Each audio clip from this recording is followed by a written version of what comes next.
Hello everyone, this is Psychic Underlord from psychicunderlord.shop, and I want to bring you some information, some intelligence. Haven't talked to you guys in a few weeks, so I wanted to put out a video. I didn't want to sensationalize the things that we've had, that have happened, that have been considered bumps in the road. The Charlie Kirk situation, I touched on that last time at the beginning of September. Quite a tragedy, to say the least. And also an unveiling and unfolding of what has been sitting here in the world, sitting in the spirit. It had to be addressed. Things don't come out for any, let's say for no reason. There's a reason for everything. And the knowing and the exposure, this is something that's been promised. All the people who are sending, growing, they should have noticed ever since 2012 and the global ascension,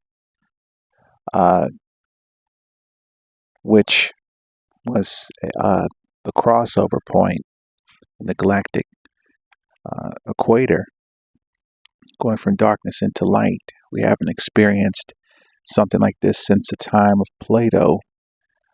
Plato, Aristotle, they all knew each other. They all were actually each other's teachers. And in the time of darkness, in the time of war, they had crossed from the light into the darkness, and philosophy was the heralding of the age of darkness. And in the age of darkness came Jesus Christ, who foretold that the Comforter would come. I'm not coming back, but the Comforter will come. So that should tell you something there. What people have assumed is going to occur is not necessarily going to be. We're not going to see what once was. The parables and all of the different stories and the expressions, those are old world expressions of how they reasoned and how they explained things. And even to this day, it is very clear, because we come from the same lineage of people who explain things in a spiritual manner, in depth, without using literal translations. So, in the age of darkness, light was born. And in the age of light, 2012, we're seeing the something that's never been seen, I guess, in mass media being exposed to so many people. In the age of light, and people say, well, when was the light? It's because it came without observation. Just as Jesus Christ, he didn't have a selfie stick as he went around. It was one teaching here and there. And when people didn't want to hear it, he also left. So he was living in the era of darkness, about somewhere around 2,000 years ago. So with the 2,500 year cycle, and that's been passed on to us, this valuable information, crossing over this 2,500 year cycle, Jesus being born, Jesus died, being called the light of the world, and the age of darkness at the simultaneous time, the Bible being translated from Greek into Hebrew. Where these theologians and these philosophers, where did they originate? Greece, in the ancient time, as the epicenter of intellectual thought, finance. It was a meeting point that people would travel to, and great level of transit, extremely interpretive for someone to travel from Asia to Greece and meet all these people. Nobody speaks the same languages. They're all working with body language. They're working with elements of possibility to communicate what they want and what they want to receive, and they're trading, and it's very fast, and it's very authoritative, and it's very dangerous, and it's very reckless and raw. And then out of all of the gods that were swept up, all of the deities that were swept up in the ancient times, all the symbology of the disciplehood, the discipleship under the light, under Christ, carrying these things on.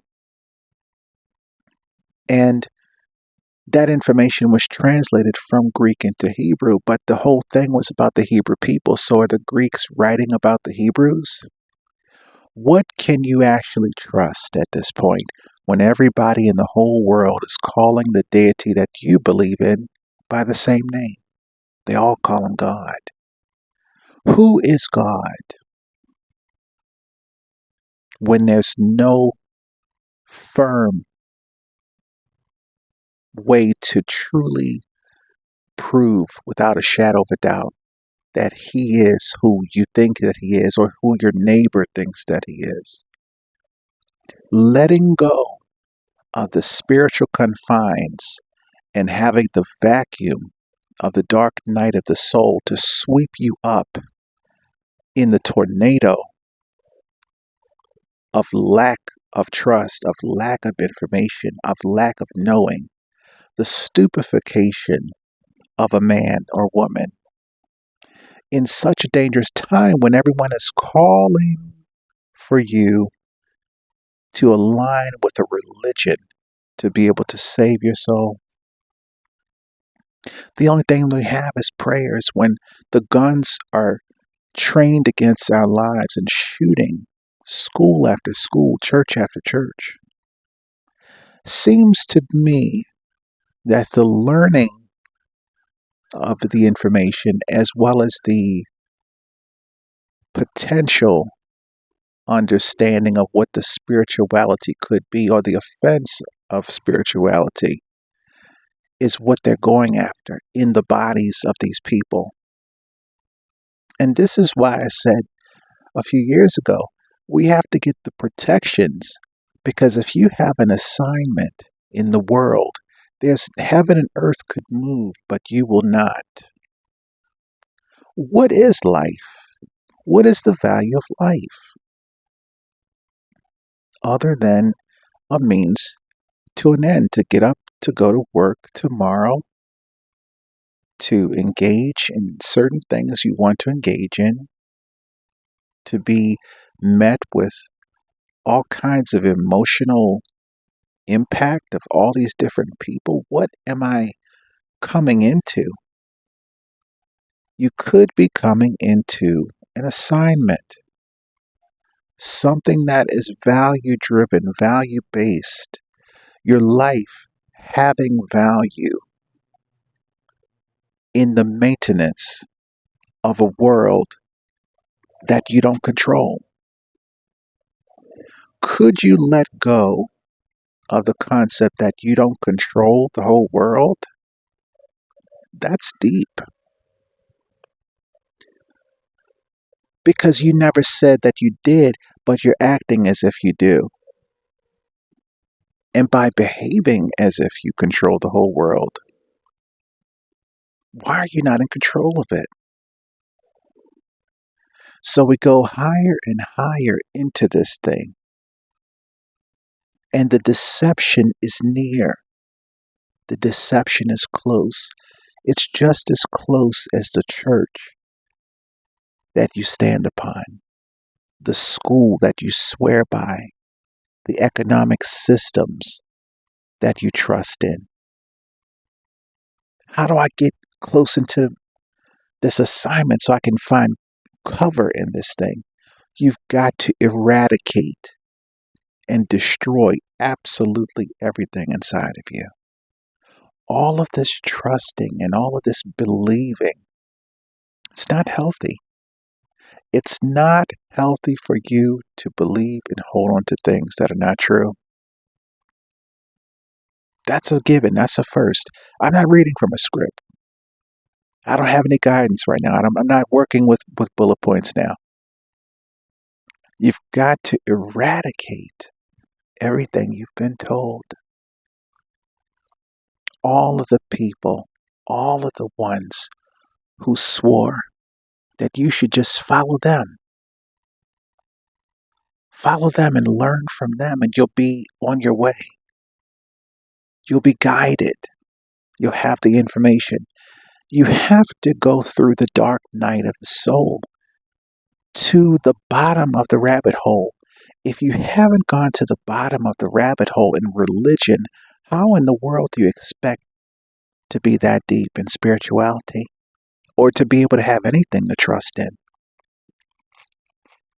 It amazes me that someone could hypothetically go and be dwelling inside of a church or a temple or a mosque for their entire lives and draw a blank in their older years. What faith, what belief? They don't realize that they're a witch. They have disobeyed every spiritual tenet in the process. They did not even commit to their own God. How dangerous. How dangerous to sit on a deathbed and have no God. We say, oh, the gods and all these kind of things, the deities, and it was, the astrology came from the astronomy.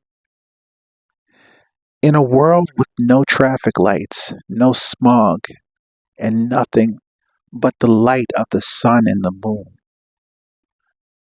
the sky was once brilliant. I'm sure there are places in the world that you can see the sky clearly at night, very far from mass civilization, maybe. But could you imagine even clearer? That the stars literally were alight in the forest.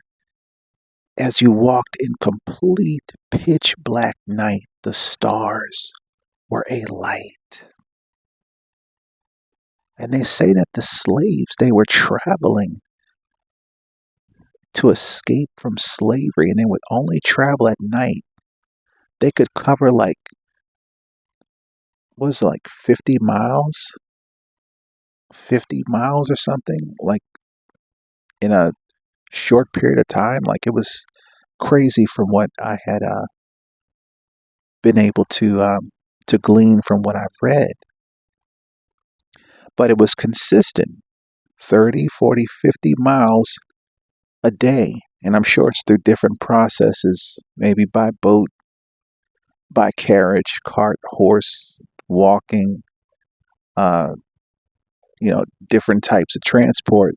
So that's a bit of distance that people can cover in one night. So we think about the Silk Road and the horse-drawn carriages and the camels and all these different things, people traveling, and the Bible being a Hebrew or Israeli thing, Old Testament, a testament from the Greek people, and then to have letters to the churches in Asia and all these different, the Bible was a newspaper.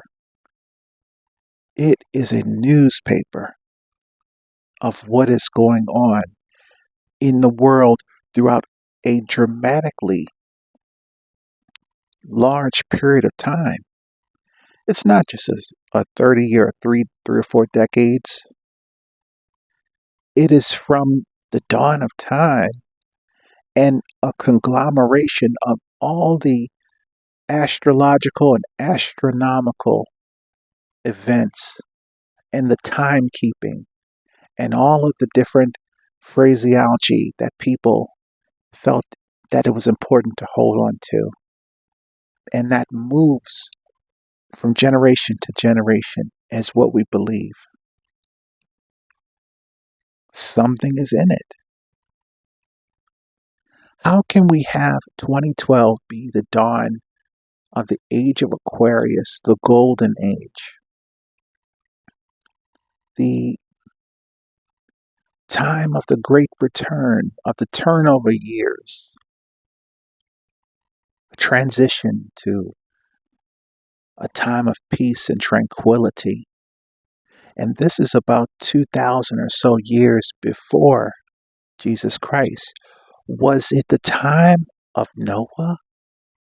when the world had been cleansed of those wicked, evil giants, and that was the dawn of the cycle, that the 2,500 year cycle before Jesus Christ showed up. Because we see the Christ figures like Abraham, Moses, Noah. Was Noah before Moses? And then, if so, the time of Moses and the children of Israel being delivered out of Egypt happened about 2,500 years before Jesus Christ showed up. They say it was 42 generations from Abraham,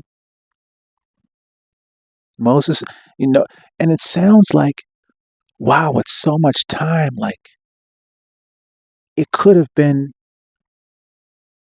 it could have been before or after. It's all in our memory of, but we identify him as the last one. And he said 2,000 years ago, according to tabulated and recorded history, that the next one won't be me. That one that shows up, he's going to be the one to take you into all truth. And that should be enough for someone to absolutely run across the room that this is coming out through YouTube. I don't care how many people are on this page. When I give these updates, it is for a specific reason. I'm excited that, I have a website. That this is what we do. But I'm even more excited that my path is straight. And because my path is straight, yours will be straight. To do away, they were telling us that we needed to have the bitter and sweet. We need to have. That's an old idea of duality. We no longer need wickedness. We no longer need poverty to have wealth. We only need the wealth, so the poverty must go. We only need the righteousness, so the unrighteous must disappear. And that right there sounds like chaos, doesn't it? Because who in their right mind would say that the righteous need to be put away somewhere? I thought they were supposed to share in this. Did they share in this at any time in the past? I doubt it. They were the stumbling block of the transition. I can't say that the Creator has control unless I realize He's had control to send someone into a church and shoot and shoot and shoot until the people are gone. I can't say that He didn't do that and all the other things that I think are fantastic. It all has to be fantastic to me. So in your spirituality, every time you see these incidents happening, it must all, for the sake of your spirituality, it must all be fantastic. It must all be wonderful. It does not reflect that somehow you are at odds with what should be whatsoever. You're in complete agreement with everything that is happening, and that is a turning point. That is a key right there. if you're wearing the rituals, you must embrace all of it because it has to touch you to be cleansed. It has to touch you and go through what is on you, what is surrounding you. Because if we ignore it, we have no awareness or no consciousness and say, oh, there's so much suffering that I do not see. That will continue to put the suffering before you. I want it before me so that it no longer exists.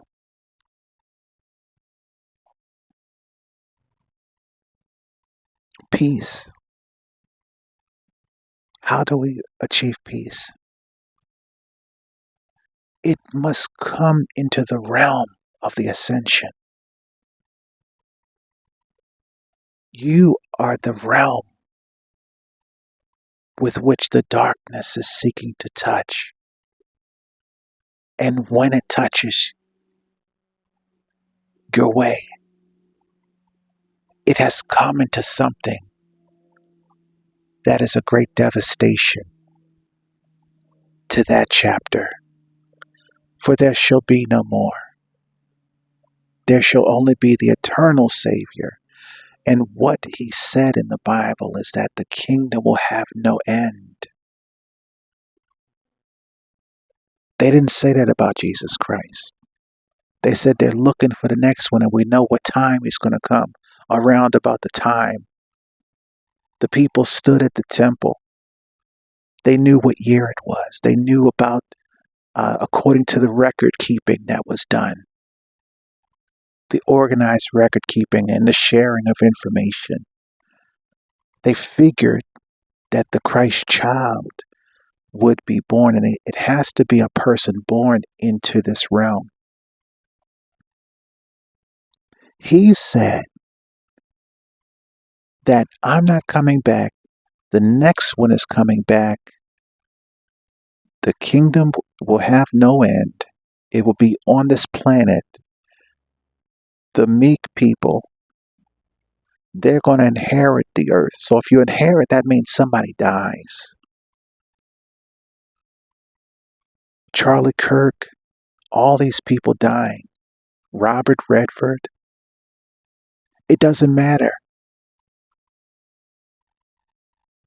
If you die, you cannot inherit the earth. Dying is synonymous with sin. Sin is referenced as death. The wages of sin is death. So you're saying that my father had sin 10 years ago? Yes. So you should grieve no more. Oh, well, I don't like that. If you don't like it, then you also can go with him. There's no emotion.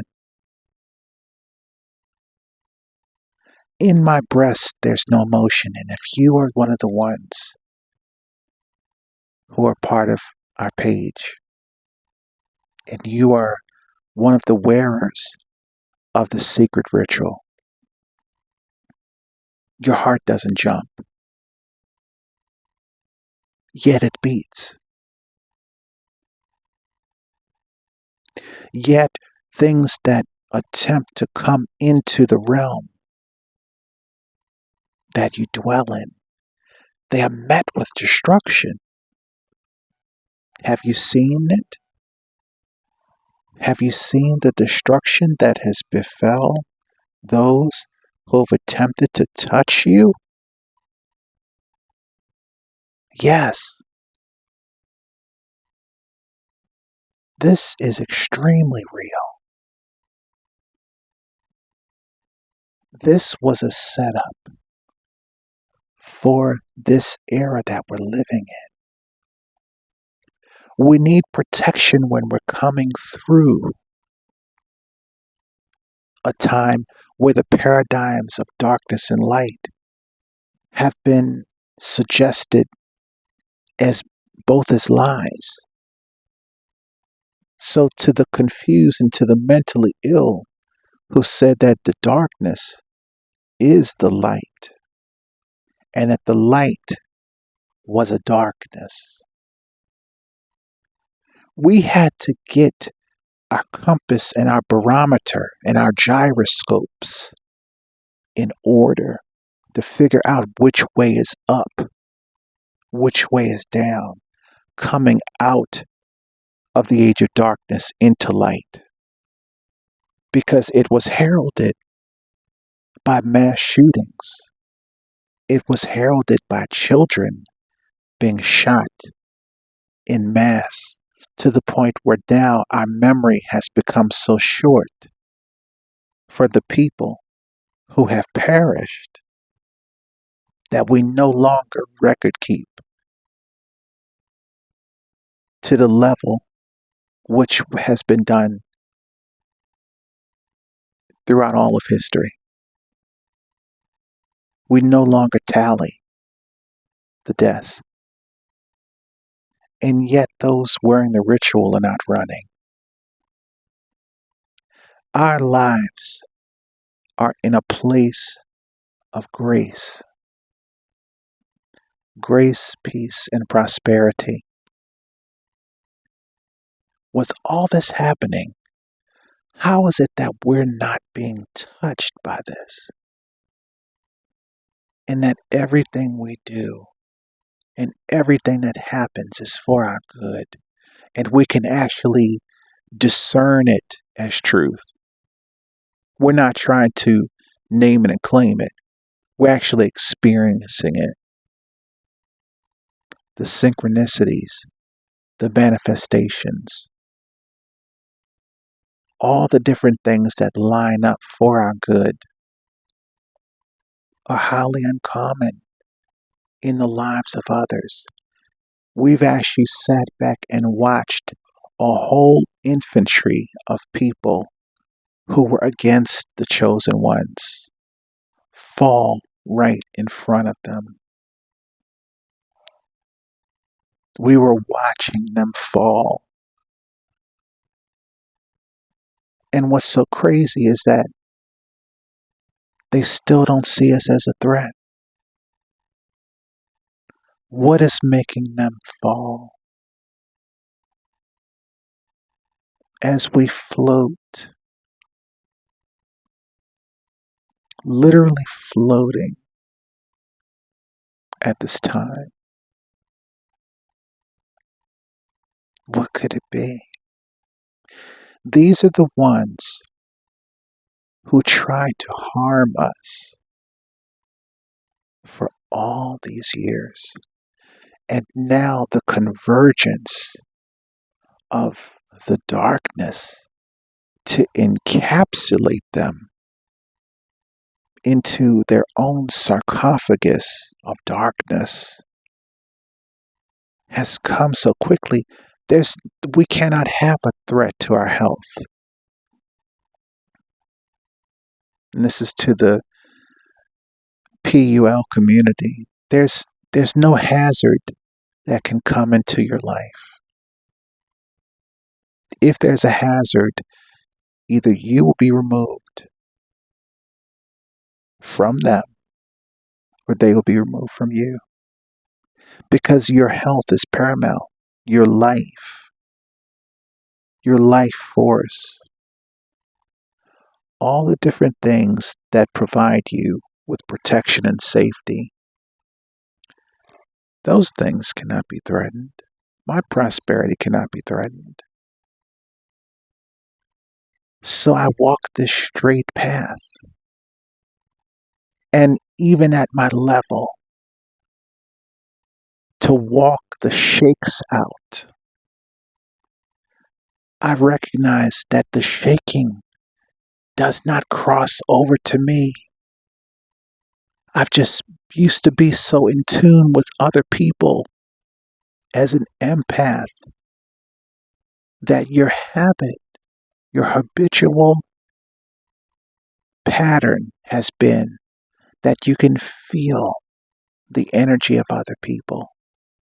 But now you're not allowed to feel it. because it's about to leave your life for good. So getting you to the point of strength,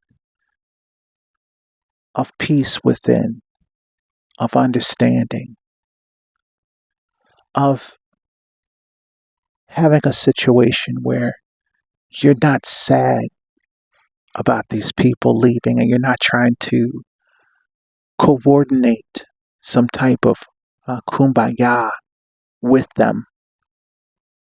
You're actually just allowing these things to be. You just want so badly to clear the energy out of yourself, these negative, deceptive energies, these insidious energies that have exposed people for who they are. Now is the time to believe all of it. And since you believe all of it, there's no point in you pretending. You're becoming sincere. As the people perish and they are put away, they have to be put away. Their energy cannot sustain. And then others, we say, well, I thought that well, that is what the darkness would have you to believe. Knowing that you'll be living in the age of light and that that's a transition you've come into. So the age of darkness in 2,000 years, what I'll share with you as we live on, we'll be living 2,500 years from now. What we shall look forward to is that as the Earth processes back across the galactic equator into those dark centuries, it will be a time of even deeper cleansing. It will be just like a negative print in photography, where the dark parts of the picture are white and the white parts of the picture are black.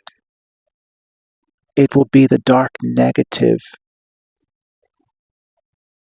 of our own spiritual process and the cleansing and the clarity, having had 2,000 plus years of support, bringing us into this darkness for the process that we look toward in advance.